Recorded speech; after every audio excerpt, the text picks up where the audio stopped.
It was really fun. I felt like an engineer. Not really. One thing that I think a lot of people automatically think about when they hear that you're a self-published author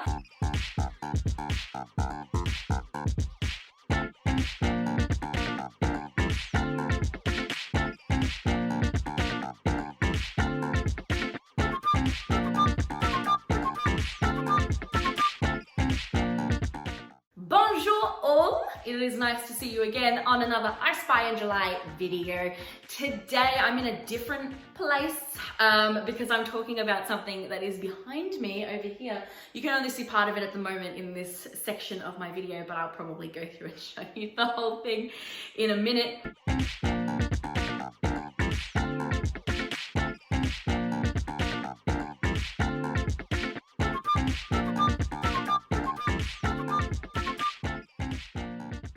But I am talking today about something that might be a little sad for some authors and a little encouraging for others. I suppose it depends on who you are. Before I jump into that really quickly though, I wanted to point out this side of my environment today.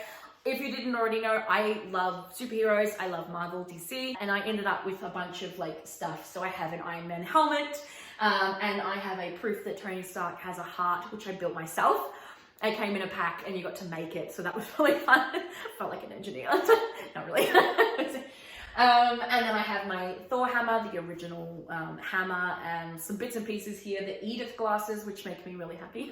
So I have got some of those things, and then my Marvel movies, including the Agent Carter series as well. And those are sort of on display over here, which you will see if you've seen the My House video. I think I've got pretty high of a lens. Hang on one sec. That's a little bit better. I wanted to just sort of be standing on my tippy toes. I think that's a little bit better. Sorry. Technical difficulties. But yeah, so this is a video. I'm going to talk to you about some authorly things. One thing that I think a lot of people automatically think about when they hear that you're a self-published author is that you end up selling books out of the boot of your car. It's a really common stereotype or a thought or idea that people have when you say I am a self-published author. And I think that it depends on how you're going about it and how many books that you've printed and things like that. For me, I ended up with, I got quite a few books. When I went through my journey, I went through a journey with a assisted publisher, and then I ended up with, I think, about 200 copies of my own book. When my book came out, Kidnapped Entanglement came out, I didn't sell as many as I was hoping to and as I thought I would, which is very common when you're self-publishing. And so now I actually ended up with a really big pile of my own books. When you're selling off of Amazon or other websites, my book is listed on Kurong.com, so that's a Christian bookstore. When you are listing it on places like that, they print when they need them. So they've done it that way for me, not always, but they've done it that way. So if anyone does order it, they'll print a copy. But if you're buying them directly from me, I have all of the copies, and that's what is in this bookshelf here. But a lot of the books that I have in my bookshelf are my paperbacks. So I ended up with, like I said, 200 copies of my book, and now I still have them. So I have a lot of them. I didn't sell too many in the beginning. I can't really afford a huge big marketing push to sort of get them out there. And also, not everybody is like me and loves paperback books where they're like physically your copy of a book. So I do have my book for an ebook for people who like it that way. But I still have all these other copies that I personally am selling and going through.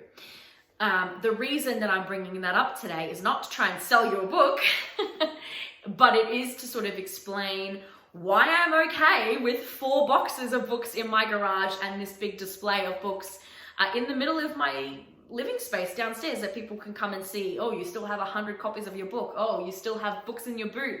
Oh, you still have boxes in the garage. And sometimes people can be a little bit like, oh, isn't that a bit sad, or isn't that just really disappointing? And I'm talking to you honestly today. I'm going to be really honest about it all today, and I'm going to tell you, yeah, sometimes it is. But for the most part, and like I said in the title of this video, why I don't care that I have that many books in my garage or in my store ready and waiting to be signed and given away to people. Part of being a self-published author and doing this on your own and sort of releasing this and having to market it all for yourself is realizing that no, you're probably not going to sell as many as you really think you were.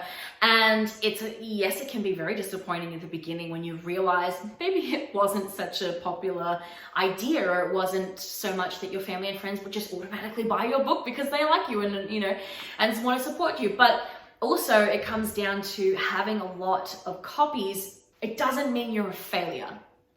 I think one of the things that I learned as I was going through the process of not selling as many as I thought I would, even though I understood that I'm still brand new, people don't really know me, they don't know if I'm a good storyteller or if my story is worth reading, and why should they? They don't know me, they don't trust me, and I am very similar when I have other books that I'm looking at. So part of the process of realizing this, yeah, there was some disappointment because you're like, oh, I really expected a lot more when I expected to sell out of all of my books that I own, or to give them all out sort of that first week or that first month. And I'm actually quite a few months later. I think I'm probably 4 months from releasing my book. And I still have a lot left. And you know what? I don't mind walking past and seeing a lot of copies of my book. One of the main reasons is because it reminds me I am an author. I like seeing that my book kind of going, yeah, I wrote that, I made that, it's here, I printed it, like it exists, my book exists, it's out there, it's printed, it's for sale, people can buy my book and my story. And it reminds me of all the good stuff that I went through to get to that point, all of the incredible lessons that I learned along the way of me as an author and what it was like to publish it and all those really cool things. So I don't mind for that reason. I also don't mind having 1 million copies of my book around. It's actually, not 200, but I also don't mind because it's a conversation starter when people come to my house and I can say, yes, I'm an author, these are my books.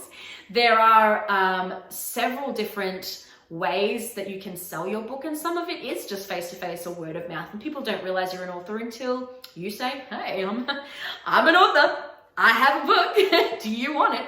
Not everybody is gonna say yes, of course, when you say that, or when you introduce people and you say, this is my book, this is what I've got, things like that. People don't always jump at that chance, depending on what they like to read or if they don't like to read. But it can be a really great conversation starter for people, and so that's really fun. One of the things I really like to be reminded of when I see a lot of copies of my book is that there's potential. So there is potential that all of my book copies will sell out. There's potential that people will one day, they'll just all be gone because people want to buy it. There's a potential that I can continue releasing books and they won't all be the same. They'll actually all be different. And so this bookshelf will eventually be filled with not just one book, but with all of the books that I write in my lifetime, in my career, in my writing adventure. And that's really cool to think about, is that I have there's so much potential in this bookcase or in this space where I have all of these books. At the moment, they're all the same, but the potential and the vision that I can see for it is actually more than that. And it's different and it's just as big, but it's just in a different space. I like to view things positively. I have to see the world in a positive light. I can't dwell on the negative. I can't dwell on the bad stuff. Yes, sometimes you need to be aware of that stuff just so you can act in a safe way or, things like that. But I don't dwell on negative, and I can't. And it's the worst way to live is to stay in a negative space. You have to be able to see positives to keep moving and to keep being productive, to keep hope alive. You have to be positive. And so even though, yes, sometimes it might seem like a negative, sometimes it might be a little disappointing to walk past and just see all of the books that I still have to sell that I haven't gotten rid of yet, or I haven't sold yet, or I haven't given away because I'm a generous person, or whatever it is, to see them and go, it's still there. Sometimes it can get you down, of course it can, but I have to be able to see the positive, and I have to be able to see all the good memories that I had of releasing the book, all of the good memories of the launch, which was really, really fun, all of the good things that I learned about myself as a writer and how I write and how I need to go about the process. So I look at all of the books that I still have to sell, about 200 copies, 4 boxes of books in my garage, not even in this bookshelf, and they still haven't been sold yet. I still have them, but I see that as such a positive, because not because I have to, but because it's just how I work. how I see things. And being able to find the positive means that I can continue the positive and see this tower of books and go, you know what? I see all the potential. You know what? I see all the people that I could bless with this. You know what? I could see all of the people who will eventually come and buy these books. I can see all of the good stuff. So that's why I have a giant stack of books of my book that I haven't sold, but I still don't care because it reminds me of all the good stuff and all of the stuff that's to come that hasn't happened yet that will also be good. Regardless of if 1 million people buy your book or if 10 people buy it, as long as you've done it, you've done the biggest step ever that you need to do. It's the biggest step is to release it and say, this is my stuff, whether people buy it or not, because I did it for me and I did it to entertain people and to show them a good story and share something with them. So yeah, I mean, look at your books and be encouraged. Look at all the books in your book and be encouraged, because it's the potential. It's not the disappointment, it's the potential. I hope that was helpful for people out there who may be in a similar situation. Or it might also just be encouraging in general to see someone who's being positive about something that maybe, if you looked at it objectively, might have been a little bit of a fail. But I am not seeing it that way. I am seeing it for everything it was and everything it will be. Thanks so much, guys, for watching this I Spy in July video, and I hope that I posted it in July, because otherwise it sounds a little silly. I also hope it came out on time. You're welcome. Like, share, subscribe, whatever you want to do. If you want, comment below and let me know if you are also a self-published author. Let's all support each other. Let's all share it and say, this is what I put out there and this is my situation, and let's all support it. I'll also put down links here below if you wanted to get a physical copy of my book. As you can see, I have quite a few, or a ebook as well, but no pressure, you don't have to, of course not. I didn't do this video to sell books. I did this video to encourage you, and hopefully that's what I did. I'll see you guys in the adventures.